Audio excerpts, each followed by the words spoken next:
Today, we need a special kind of courage.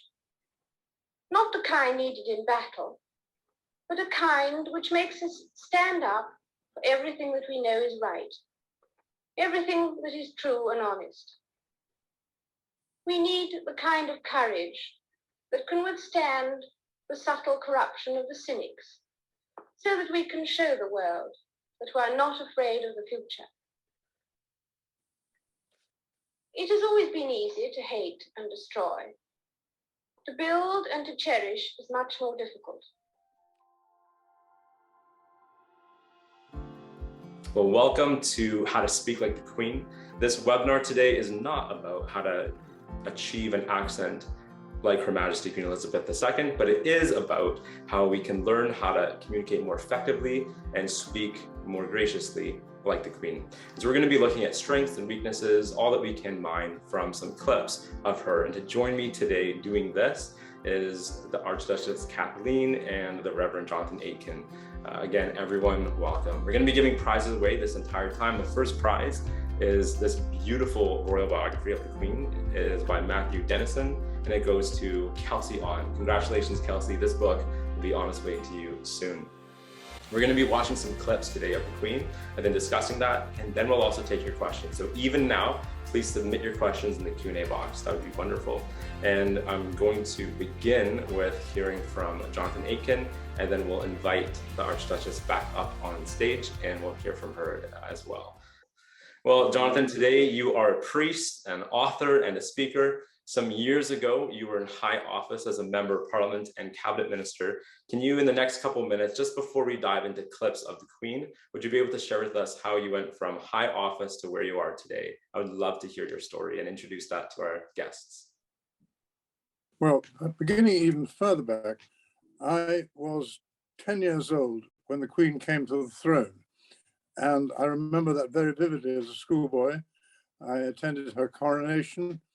I am, of course, been a loyal subject of her here in this country in Britain and a great admirer of her internationally. And I also served her as a member of parliament for 24 years and was one of her ministers.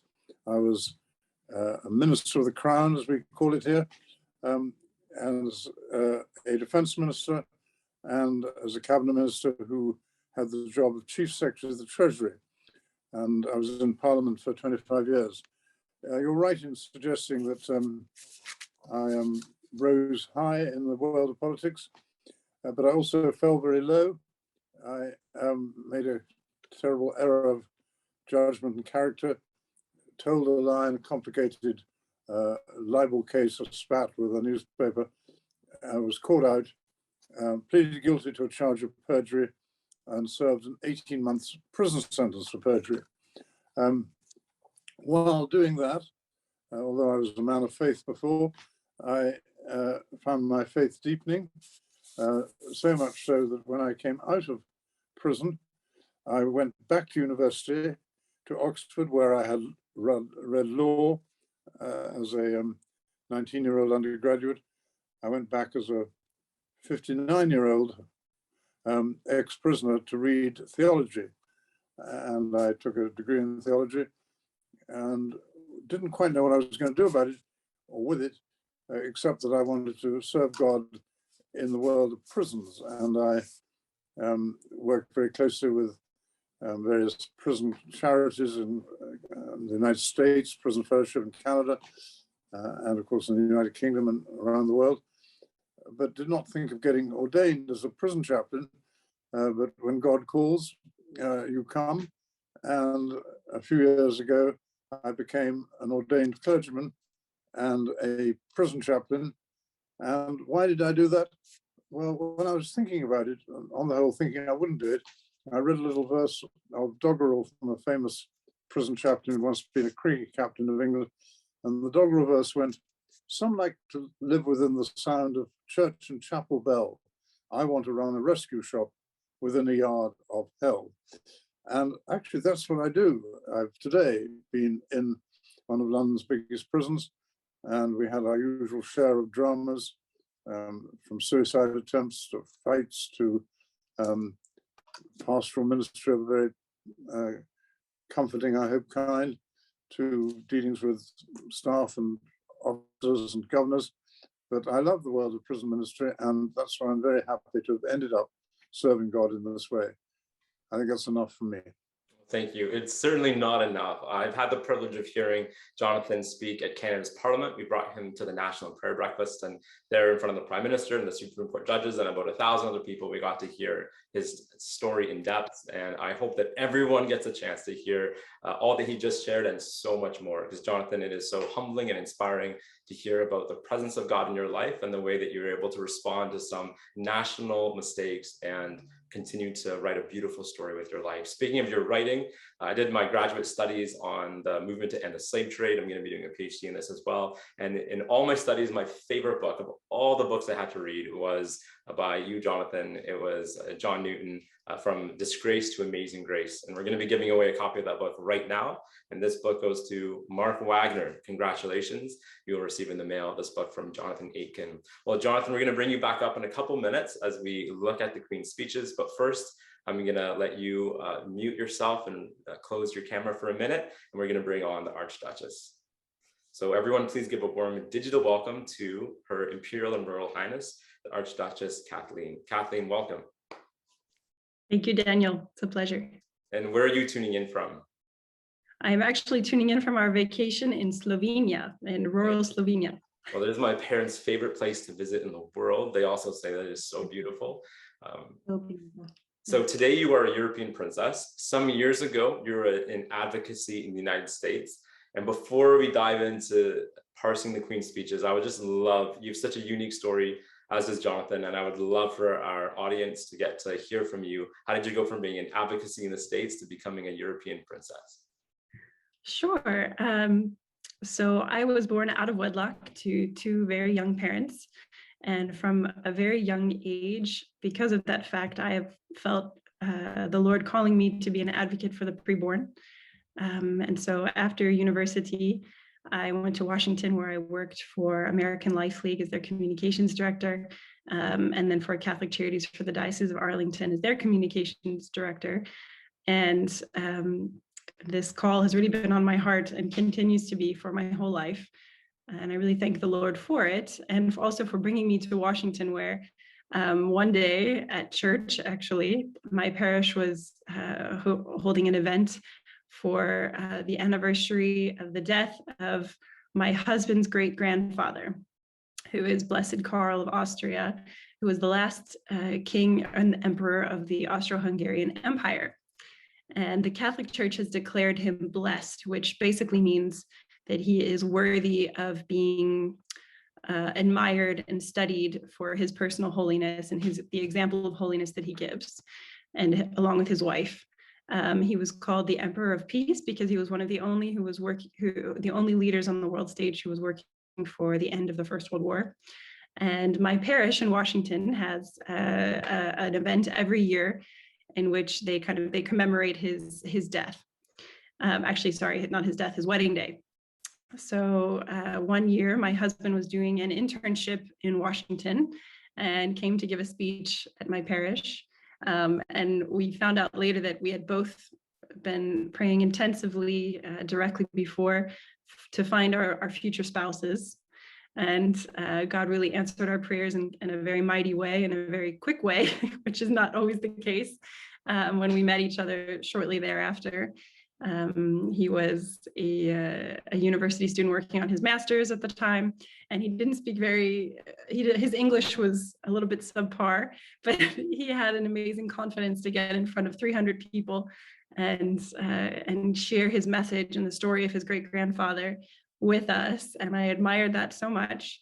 And he became one of our friends, and we fell in love and got married. And now we have 4 beautiful daughters, and we really consider ourselves blessed to share this mission, not only for the values of human life, but the Christian social teaching, which is something that's really both on our hearts, especially to help Europe sort of rediscover her vocation and her soul and her calling to share the gospel with the whole world.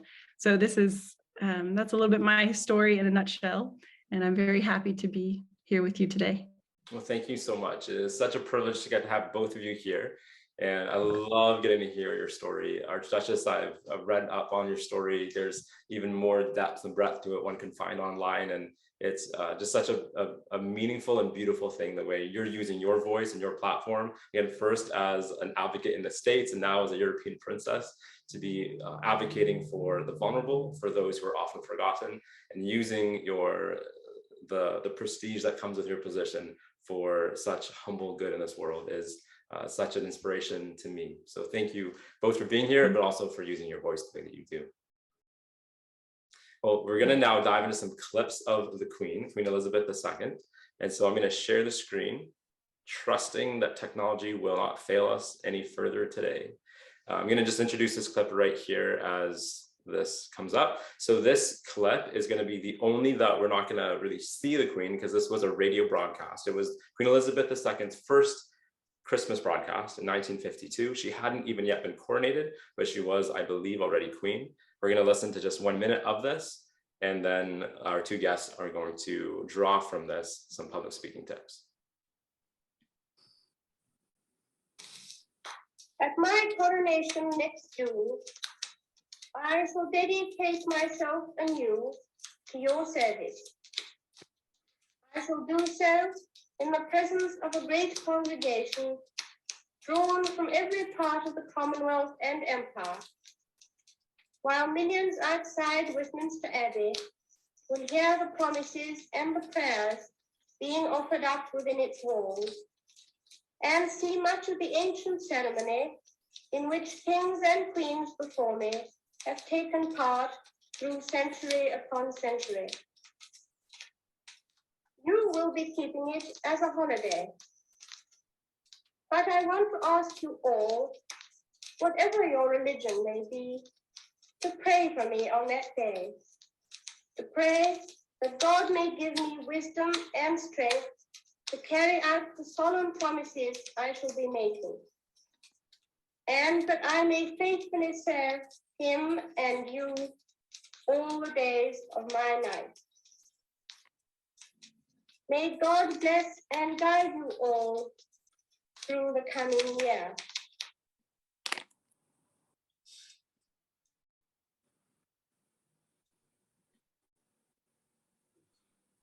Okay, so this is the first clip.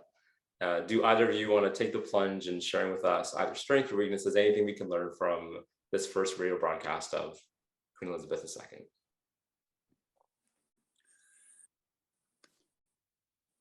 Well, I would go ahead. Oh, sorry. Go ahead, Reverend.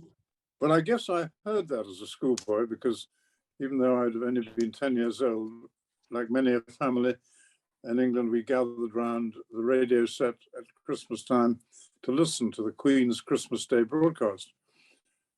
I think it's important when you look at that broadcast or listen to it, not to apply the standards of 2022 to 1952, because I think you'd have to say, listening to it now, that it's a rather dated kind of accent.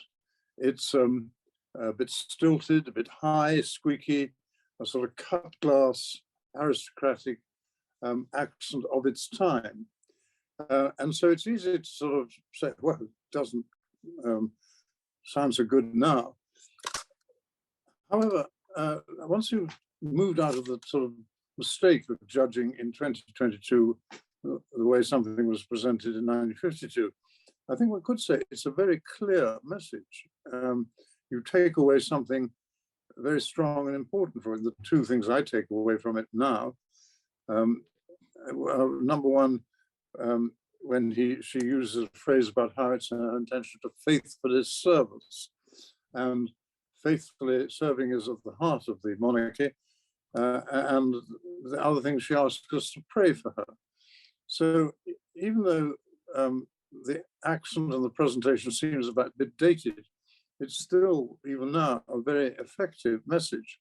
And that's probably what matters most in communication and public speaking. Absolutely. Archduchess? I think I agree in terms of messaging, how refreshing it is to hear a world leader ask us to pray for them. And she encompasses all of her subjects and her realms by saying, no matter what your religion is, please pray for me. And that's such a humble thing to do. But also you hear that she is very genuine. She absolutely believes in the mission that she's been given. And I think that that must have inspired her listeners and her subjects at the time to know that even though she was quite young, that she was going to give her life to this vocation that she had received. I thought it was quite moving to hear. At the time, she would not have known she was going to be the longest serving monarch in British history, the history of so many nations. And so to hear her ask that we would pray for her to have a faithful reign and faithfully serve at the very start of it is such a meaningful thing. Before going to the next clip, there doesn't need to be, but do either one of you find anything about this that if you were her public speaking coach, that you would have encouraged her to do differently at the time?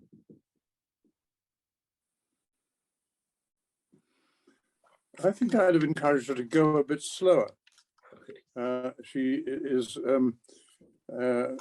more like one of those racehorses. She loves to breed. She was going pretty quick. And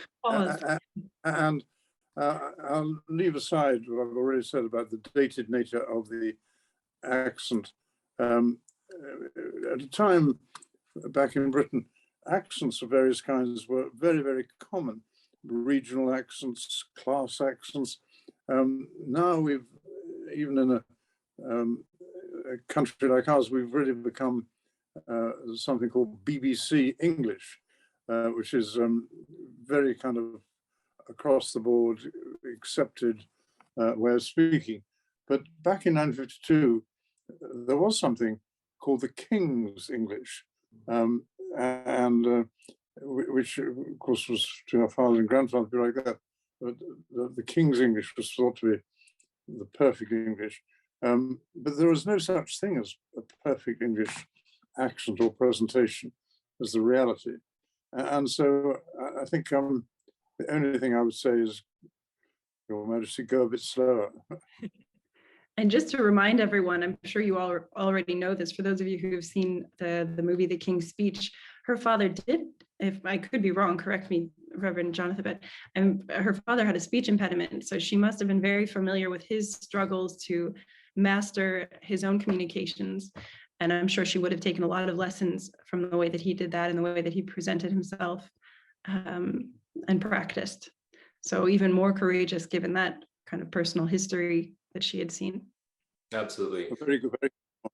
Well, Archduchess, I think I heard you say a few moments ago, pause, when we first asked, would there be something else? And yeah, that's just one of the first tips we can give anybody who is seeking to level up in their public speaking, is to embrace those pauses. Just after that weighty moment of something you have just said, pause, let it sink in and keep going. And right away, your speaking will be stronger. A lot of people tuning in, I know myself, want to delete the ums and ahs.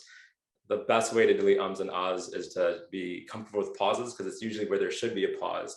We throw in an or an ah. With this, let's go to the 1957. This is the Queen's first TV Christmas message. Gonna make sure we've optimized this for video sharing.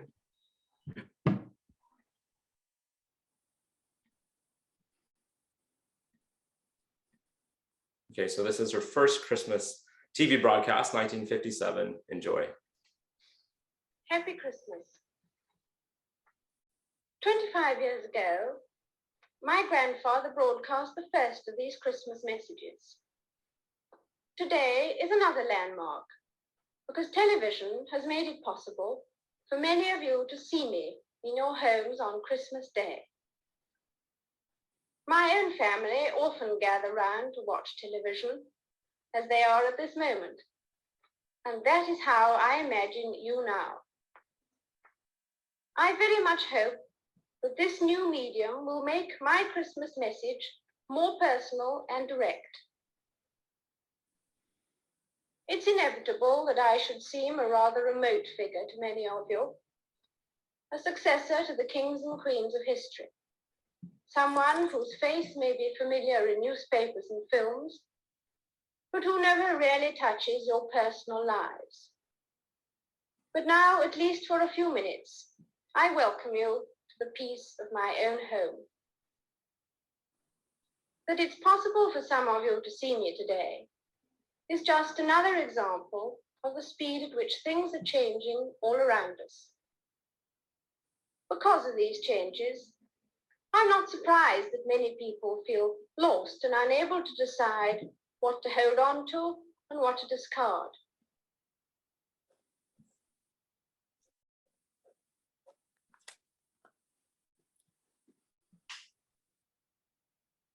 Okay, reflections on this piece. Kathleen, would you like to go first?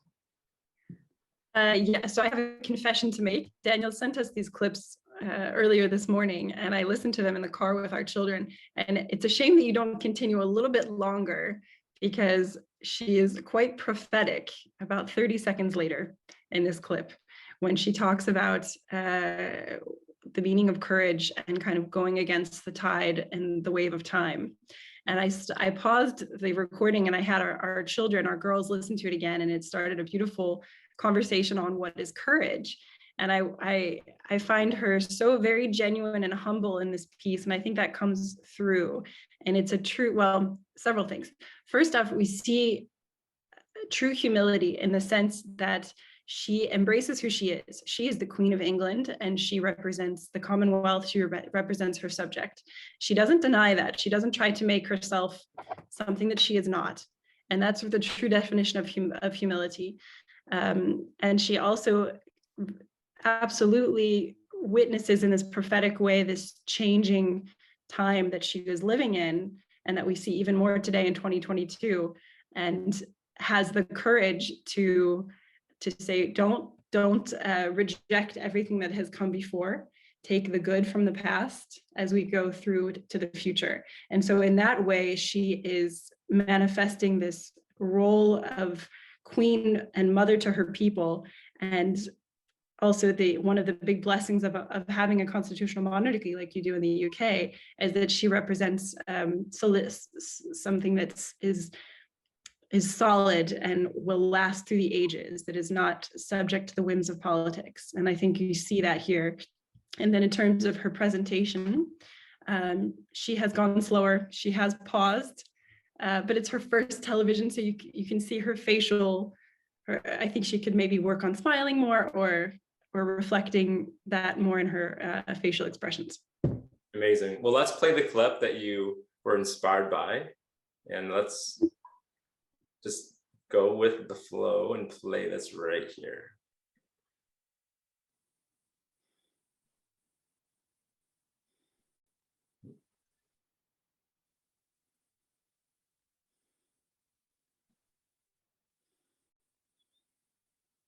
How to take advantage of the new life without losing the best of the old. But it's not the new inventions which are the difficulty. The trouble is caused by unthinking people who carelessly throw away ageless ideals as if they were old and outworn machinery. They would have religion thrown aside, morality in personal and public life made meaningless, honesty counted as foolishness, and self-interest set up in place of self-restraint. At this critical moment in our history, we will certainly lose the trust and respect of the world if we just abandon those fundamental principles which guided the men and women who built the greatness of this country and Commonwealth. Today, we need a special kind of courage, not the kind needed in battle, but a kind which makes us stand up for everything that we know is right, everything that is true and honest. We need the kind of courage that can withstand the subtle corruption of the cynics, so that we can show the world that we are not afraid of the future. It has always been easy to hate and destroy. To build and to cherish is much more difficult. That's why we can take a pride in the new Commonwealth we are building. This year, Ghana and Malaya joined our brotherhood.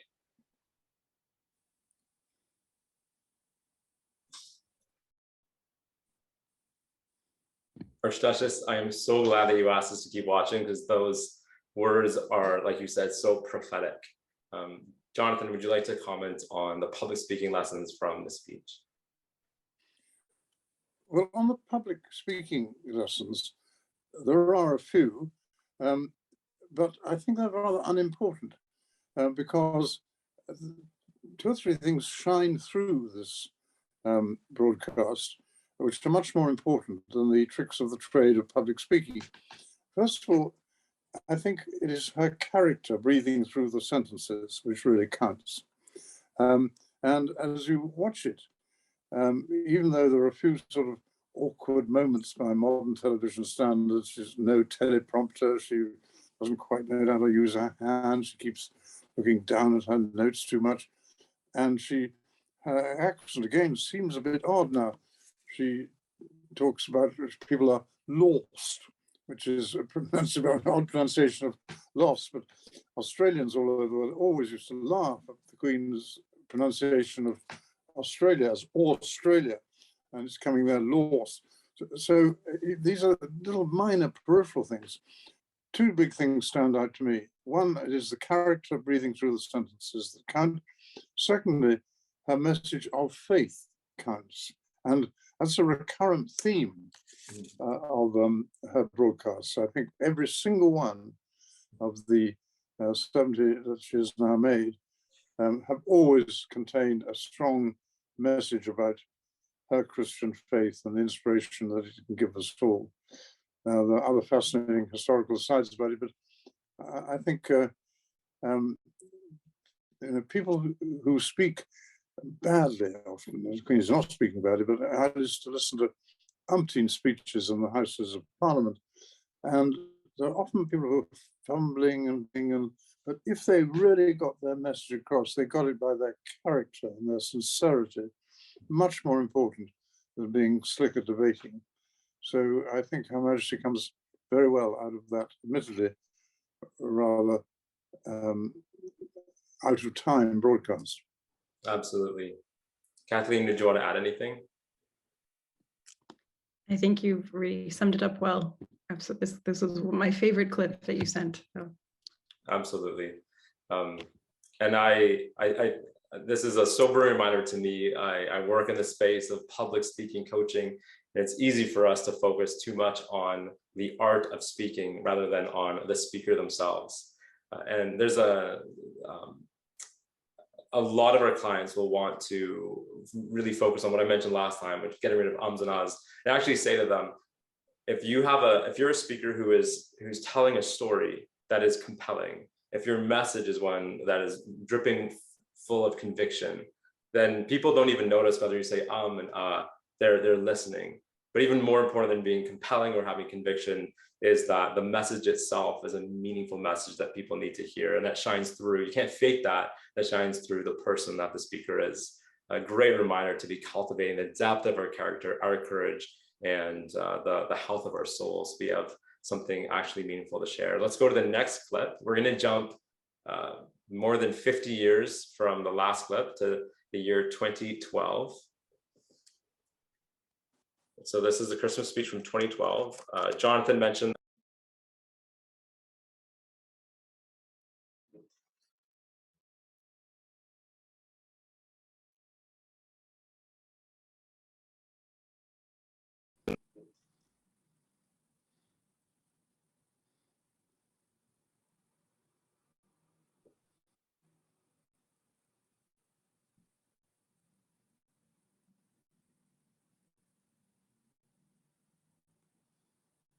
it looks like we cannot hear the sound, so let's try sharing this again.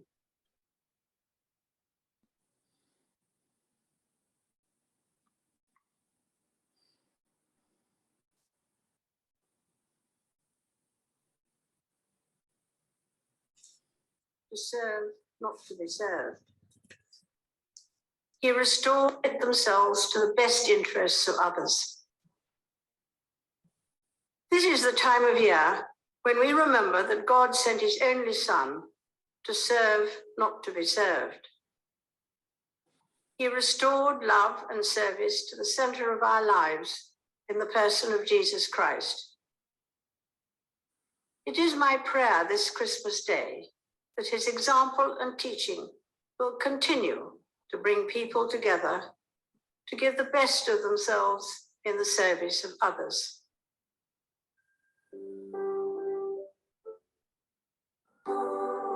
The carol, In the Bleak Midwinter, ends by asking a question of all of us who know the Christmas story, of how God gave himself to us in humble service.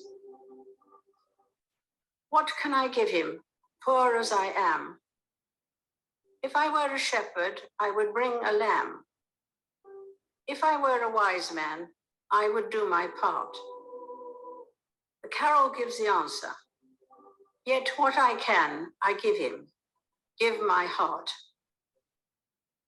I wish you all a very happy Christmas.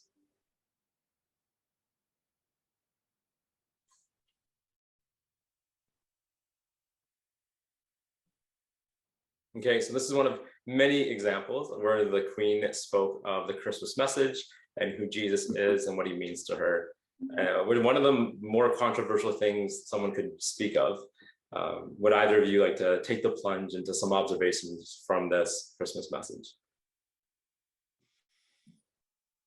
Well, I think as we watch these, first of all, things anyway, I was griping about her accent and her lack of tricks of the trade.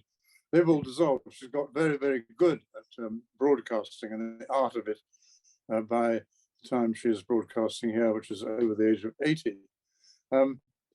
Her spiritual messages are very strong, but also very subtle. And she never fails to get something very powerful across, even though she isn't proselytizing, she isn't preaching, she's just speaking from experience, from example. And I would say in that particular clip, the way she read the verse of the hymn was particularly telling. And again, it comes back not to the tricks of public speaking, but you feel the last line of the poem is something, I'll bring my heart, but she is speaking from the heart. And that is the most compelling message of all. Thank you, Jonathan. I'm hearing as you speak that one of the things that she's doing as she speaks about Jesus, the Christmas message is one that many are so familiar with. It can be easy for it to be seem rote, especially because she gives this message every year. And it's also, again, one that can be seen as quite controversial. And there's a vulnerability in the way that she speaks from her heart about what Jesus means to her that is so winsome and compelling and is disarming to those who might easily be offended by this, because she's speaking from the vulnerability of her heart. Kathleen, anything you would like to add to the conversation? Sorry, I was muted. I think this is something where we see her integrity in the sense that she clearly believes what she is saying, and it's something that she deeply feels, and it's a gift that she would like to share with others, and that certainly contributes to her credibility. And we also see here this this idea of stability in her message, stability as the Queen, someone who is fully queen, fully woman, fully really fully alive, and who also, it came to mind the difference between a politician and a statesman. We say that a politician thinks of the next election, and a statesman, or in her case, the Queen, thinks of the next generation. And so her message does carry that timelessness about it, that might not be popular today, it might be controversial, but that is important and a message for all generations to hear. Absolutely. I love what you say about the thinking of the next generation. I want to remind everyone that we're going to have Q&A in a very few minutes, but we're going to go to the next, and this is our final clip that we're going to watch together. This is from 2020, another year that was easily quite controversial. And there was just so much sense of loss and pain. And here is Her Majesty's words. Remarkably, a year that has necessarily kept people apart has in many ways brought us closer. Across the Commonwealth, my family and I have been inspired by stories of people volunteering in their communities, helping those in need. In the United Kingdom and around the world, people have risen magnificently to the challenges of the year, and I'm so proud and moved by this quiet, indomitable spirit. To our young people in particular, I say thank you for the part you have played. This year we celebrated International Nurses' Day on the 200th anniversary of the birth of Florence Nightingale. As with other nursing pioneers like Mary Seacole, Florence Nightingale shone a lamp of hope across the world. Today, our frontline services still shine that lamp for us, supported by the amazing achievements of modern science, and we owe them a debt of gratitude. We continue to be inspired by the kindness of strangers and draw comfort that even on the darkest nights, there is hope in the new dawn. Jesus touched on this with the parable of the Good Samaritan. The man who is robbed and left at the roadside is saved by someone who did not share his religion or culture. This wonderful story of kindness is still as relevant today. Good Samaritans have emerged across society, showing care and respect for all, regardless of gender, race, and background, reminding us that each one of us is special and equal in the eyes of God.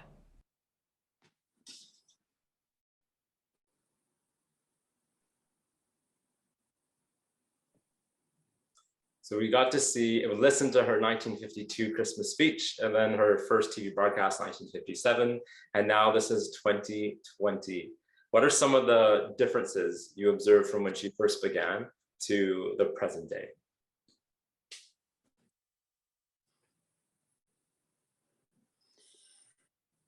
Well, we began back in 1952 when I think I said at the beginning, just on a technical level, she was squeaky and too fast and high. Here she is now, and then she was in her 20s. Here she is now in her 90s. And on the technical side, there's a depth to the voice, almost a huskiness, which I think, and a slow pace, which is impressive just on the technicalities of public speaking. But as I keep saying, I'm not sure the technicalities really matter all that much. What was great about that message, I thought, was the way she used the parable of the Good Samaritan to send what I'm sure Jesus meant to send, a message of universality, of hope, nothing to do with gender or race or class, that people can and should and do reach out across all those barriers. And the Queen, in this very difficult year of the pandemic, picked that up and spoke beautifully about it. So of the three clips we've watched, I think I'd give this one the prize, the first prize, both for technicalities and presentation and for the profundity of her spiritual message. Well, thank you, Jonathan. Kathleen? Several things really struck me about this. First, it was very touching to me to see the picture of her husband by her side. She has always been very good about speaking, both using her voice, but also symbolically, and using the way she dresses, the way what's around her in a very symbolic way. Again, that giving that stability and that timelessness that I think is such an asset to her people. Then again, one thing that struck me very much listening to this last one is that her message has not changed in 50 years. And I think that as a relatively young person, to hear someone of her age who has spent her entire life working for and dedicated to her people, and who has kept her vow and her promise that she talked about earlier in her coronation day for all of these years. It was incredibly inspiring that she could really live a life of service. And she talks about how that aspect of service is clearly something that is incredibly important to her. So again, her message, as heartfelt as it is really the first thing that shines through. Mm-hmm. And you speak about longevity, both of you, and what you've observed. I note that a lot of speakers over the years have tried to throw away any sense of being removed from the audience or being any sense of prestige, and want to go from wearing suits to wearing just like t-shirts or long sleeve work sleeves rolled up or anything. And it is refreshing to see the way that she has not cheapened what she brings by continuing to, there's such continuity. I'm struggling with the word. She has not cheapened herself over all these years, and that's refreshing. Right. Also note in the footage that's being shown as she's speaking, she's clearly highlighting the royal family beyond herself, which is something we understand she feels she must do as she's getting ready to pass on the torch and wants to make sure that people feel connected to her son and her grandson and others in the royal family. And of the couple hundred people that registered for today, the #1 percentage is actually political staff from Canada. One of the #1 countries tuning in today is Poland, which is another interesting stat. But in terms of individual occupations, a lot of you who are tuning in are political staffers. And working for a member of parliament, we can easily feel like we need to always keep the camera and the focus on the MP. But when the Queen highlights others who are doing great work, it actually doesn't make her less anything in our eyes. It actually makes her seem as even more generous, more welcoming, more inclusive. And I think that is sometimes counterintuitive, but a very helpful communications tip. We're going to break for questions soon, but is there anything else either one of you wanted to add from this last clip that we watched? No problem. We have some royal gifts, or at least to me in Canada, they feel quite royal. We're giving away some porcelain tea sets in honor of the Queen's love for tea. The winner of this is Justina Van Manning. You will receive a little porcelain tea set at your home. We have some more gifts we'll give throughout. So please put in some questions, whether it is about the life stories of our guests or public speaking tips from the Queen. We're going to start with you, Archduchess. A lot of speakers feel a sense of imposter syndrome. As we go to speak, we think, who are you to be speaking? Or when I joined, many would be familiar with Ravi Zacharias or National Ministries. When I joined them, there was such kind of prestige in that name at the time that I had this in my head. It was there's such a sense of imposter syndrome. Now you, from the States, become a European princess. It's okay if you haven't, but have you ever dealt with a sense of imposter syndrome? And if so, how do you deal with that? Absolutely. Every time I have to speak in front of people, including today, I have a sense of imposter syndrome. Absolutely. How do I deal with it? I think, again, kind of harkening back to the Queen and this sense of, I'm sure she also suffers from imposter syndrome, but if we have been given the I think it's something that it's a gift from God, and if someone gives us a microphone, in a way, I think we should accept it with joy and humility and do our best as the humble and flawed people that we are. And it is hard, but it's something that's there. And I think I've just eventually more and more I'm coming to just accept it. And I don't have very good words of wisdom other than to accept opportunities to speak if someone asks you, and if you've been given an opportunity, then it's a gift from God, and you should run with it. Thank you. I know nothing about this syndrome, but what I would say is that the speaker who is not nervous before he or she speaks is not going to be a good speaker. Nervousness is part of the teeing up, putting you on your toes preparation, and it should be welcomed rather than feared. I'm so sorry to have to say this webinar was originally timed for end at 6, and I've got another engagement to go to. People are waiting for me. So will you please accept my apologies for having to leave at this point. Absolutely. So thank you for inviting me to participate. Okay, goodbye. Goodbye. Thank you. Well, we'll stay on for a few more minutes because we did begin so late in light of our internet issues. So the next question comes from Lisa, and she asks, can you share anything about speech preparation? When you're preparing for public speech, for public speaking, what is your process?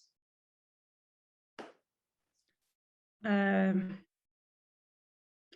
pray about it, to offer it up as best that I can, to ask the Holy Spirit to use me, and to go over my speech many times.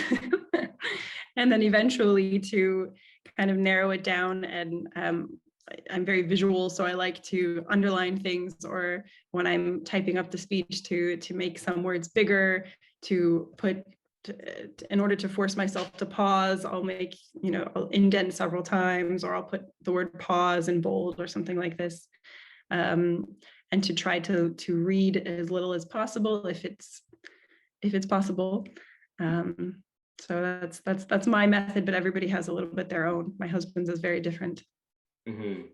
And that's such an important point about the difference of ways people are. I'm such an audible person that when I am preparing a speech, I do a lot of walking around my room.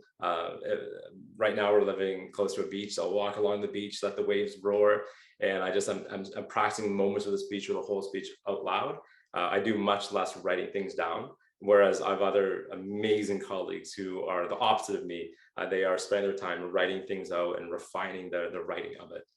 So the best thing is just to take every opportunity you get to give speeches, even if you're feeling imposter syndrome and nervous, and just over time find what works for you. Like Kathleen was mentioning, her husband and her have very different processes. The next question is from Tanya. She says, I love how the Queen mentioned Jesus and mentioned the scripture in her speeches, knowing that there are so many people from different religions and some with no religion. How can we use non-faith-based platforms and still be able to be authentic to our beliefs and our spirituality? What a great question. I think a Christian worldview encompasses so many things, and just holding tight to this idea of a vocation, and whatever you are doing, do it with love and generosity and an attitude of service and honesty, then you're already going to be an amazing witness for your faith, because we live in a world that is antithetical to these things. And so just whatever, you don't have to, I was very blessed in a way to be working for church orient or for the pro-life movement and then for the church, but every vocation, every job, everything can be oriented if it's done with love. If you put love into it, then people will feel it. And if you pray before you do it, then I think, and ask God to give you the opportunity, if there is one, then he will do so. And yeah, absolutely every calling can be oriented towards that. And you might never see it, but that's where you must just trust God and say, I'm going to do my best. And you take it over from there. And if I never see the results, that's fine. I leave those results up to you, God, but I am here, I am your servant, and I'm going to do my best. Thank you. So kind of disassociating yourself from the result, because you might never see it, but it will be there. It's so profound. Thank you, Kathleen. The next question is from Mario, and he says, what is the most helpful strategy you have found when speaking in front of people who disagree with you or even oppose the message you bring? I love that personally, because I become much more eloquent when someone is, I'm a very choleric. I think first, know thyself, right? What is your personality? Mine, I'm kind of a choleric sanguine. So I love that. I've been on MSNBC talking about abortion, and I'm much more eloquent when I have kind of in defensive mode. So that's my, probably a vice, I don't know, but that's kind of the way God made me. To just have, and if that's not the way that God made you, then to have courage and to give it to him, that you'll say the right thing, or something that you say will touch someone who you're speaking to. Thank you. If one hears a phone in the background, it's just because in light of our internet breaking today, before we started, some friends graciously let me drive to their house and they're not home and I don't even know how to hang up their phone. So just let the ringer go in the background. The next, I just want to highlight on this, when I had spoke with Her Imperial Royal Highness Archduchess Kathleen and asked if she would speak to us today. I thought it would be one of the things to add to it that I said, and it's a very friendly audience. People were really warm and welcoming. You're not going to receive any tough questions. And she said, "Oh no, are you serious?" I remember you saying like, "Oh, I actually love the hostile audience even more." So if there are any hostile people, please show yourself in the comments. Kathleen today. Please feel free to put some more questions in. Another question is, as the world seems to become more democratic and people see prestige and privilege as negative things, what do you see the role of the royalty being today? Oof, that's a great question. I'm discovering and I'm praying about that specific question, but I think that our generation likes to think that their world started in the 20th century and that nothing happened before. So in a way, I think that those of us who do have these big, long titles can serve an important purpose in reminding people that we are standing on the shoulder of giants and a whole world that came before that has given us what we have today. I think that those of us who do have these big titles have, it's always very difficult depending on the audience. Americans have a very different vision of what of royalty and nobility than maybe Canadians or Europeans, and even in Europe it's very different.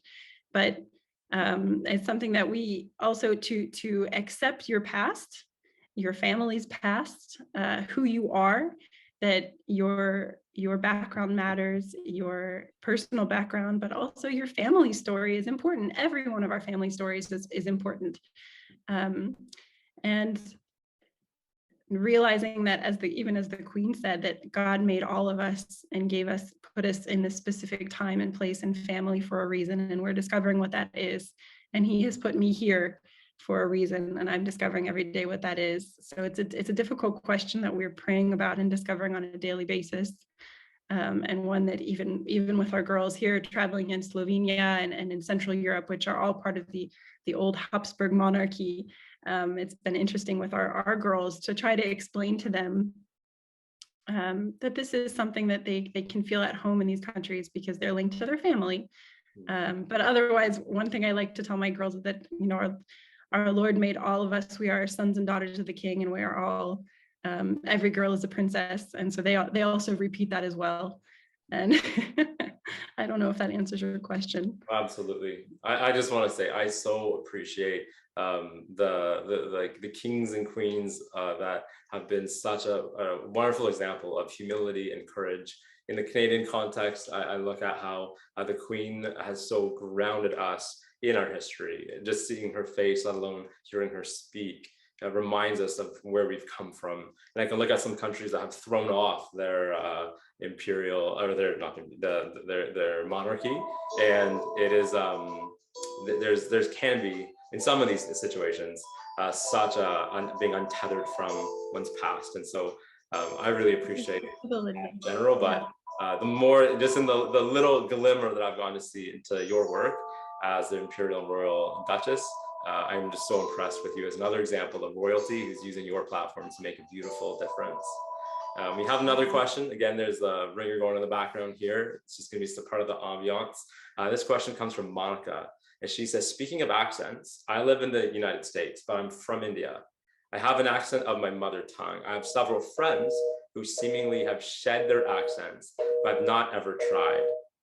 It leads to a discomfort when speaking publicly because I worry about not being understood. How do you navigate that? I think it's quite natural for one, depending on who you're speaking to. I think we all have the tendency sometimes to adopt the accent of the person that we're speaking to. So for instance, when I'm in Cincinnati with my family, I'll speak a bit differently unconsciously than I will when I'm with my husband's family. And if I don't enunciate with my husband's family, they won't understand me. So gradually I have learned to enunciate clearer just because I want to be understood. And so it's sometimes difficult if I go back to America and people that have known me for a long time will say, well, now you have a strange French accent. And I'm sure that I probably do. I speak French in my daily life, and we live in a French-speaking part of the world, and just by life circumstance, your accent will change, as we saw with the Queen, over the course of your life. That's not bad. I don't think we should ever try. We can try to be clearer. I don't think you should try to lose your mother tongue accent, but I think you can always, in charity for your listener, try to enunciate in a way that they can understand you. If that means just making an effort to speak clearer your vowels or the endings of your words, to have your listener in value. Oh, you're still muted, Daniel. Thank you. We're just about at the end of our time today. So thank you again, everyone, for your patience. We have a few more gifts, so I hope that you'll stay with me, and some announcements as well. The first announcement is that our next webinar is in just under 2 weeks. It's with Kathleen, who is just about to publish the gold standard book on celebrity culture, at least within faith circles. It's called Celebrity Christians, and it is about how celebrity culture can be so toxic, and yet at the same time, how are we when trying to avoid celebrity culture, still able to seek to make a global impact? And so this webinar is going to be called Wholesome Ambition, Becoming a Transformative Speaker Without Succumbing to Celebrity Culture. And so I'm going to just put the link right here. It is free to register. Once again, as always, there's a bunch of prizes, in this case, all books that you'll win by simply, you'll be entered to win just by registering. So please use that link. And then I'm also even more excited about the upcoming Women Speakers Masterclass. I'm excited, even though I can't attend for some fundamental reasons, but this is a masterclass that's going to be featuring world-class speakers and coaches, such as Rachel Den Hollander, Mary DeMuth, Dr. Karen Swallow-Pryor. These are women who have used their voice to make such a global impact on a variety of issues, including sexual abuse and human trafficking. And you're going to get to meet them. This isn't a webinar like today, where it's kind of more one way, but this will be where you're actually getting to practice public speaking, getting our input on your speaking. And it's going to be so meaningful. There's a bunch of extra gifts by registering, such as an incredible book about women's voices that you'll receive at your door, as well as some free one-on-one coaching you'll receive as well. It's such high value. And I'm going to put the link here if you want to have more information about this. This is our Women Speakers Masterclass. It is phenomenal. We're also going to give away a royal tin of Her Majesty's favorite tea, Earl Grey tea from Twinings. Or I may be mispronouncing this. My British accent is weak. But the winner of this beautiful tin box of Earl Grey tea is Anne Miranda. Congratulations. You've won the final prize for today. And to everybody who's here, thank you so much for taking your time, for your patience with our technological issues, and your Imperial and Royal Highness, Kathleen. Thank you so much for being here today. It's an immense privilege to get to meet you and hear your story and get some insights from you on speaking. Thank you, Daniel. It was a pleasure. God bless you. And thank you also for taking time away from your vacation to be with us today. We really appreciate it.